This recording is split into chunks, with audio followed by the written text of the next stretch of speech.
Cullmann was a Christian theologian in the Lutheran tradition. He is best known for his work in the ecumenical movement and was partly responsible for the establishment of dialogue between the Lutheran and Roman Catholic traditions. Because of his intense ecumenical work, Cullmann's Basel colleague Karl Barth joked with him that his tombstone would bear the inscription, "Advisor to 3 popes." He was invited to be an observer at the Second Vatican Council. Cullmann was born in Strasbourg and studied classical philology and theology at the seminary there. In 1926, he accepted an assistant professorship, a position previously held by Albert Schweitzer. In 1930, he was awarded a full professorship of New Testament.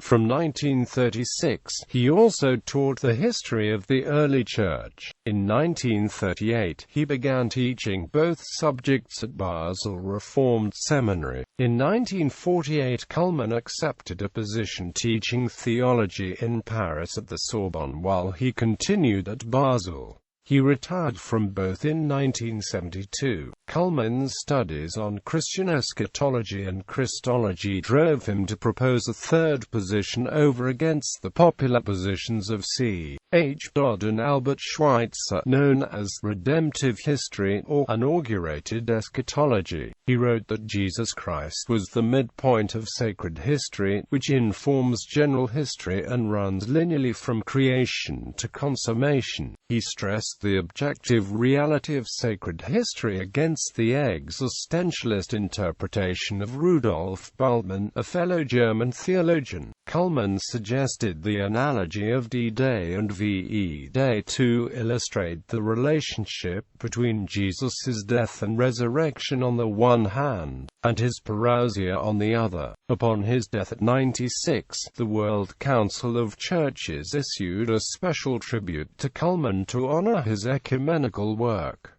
Selected works. Among Cullmann's important works are Baptism in the New Testament, Christ and Time, Peter, Disciple, Apostle and Martyr, The Christology of the New Testament, Early Christian Worship, Salvation in History, The Immortality of the Soul of the Resurrection of the Body, The Witness of the New Testament.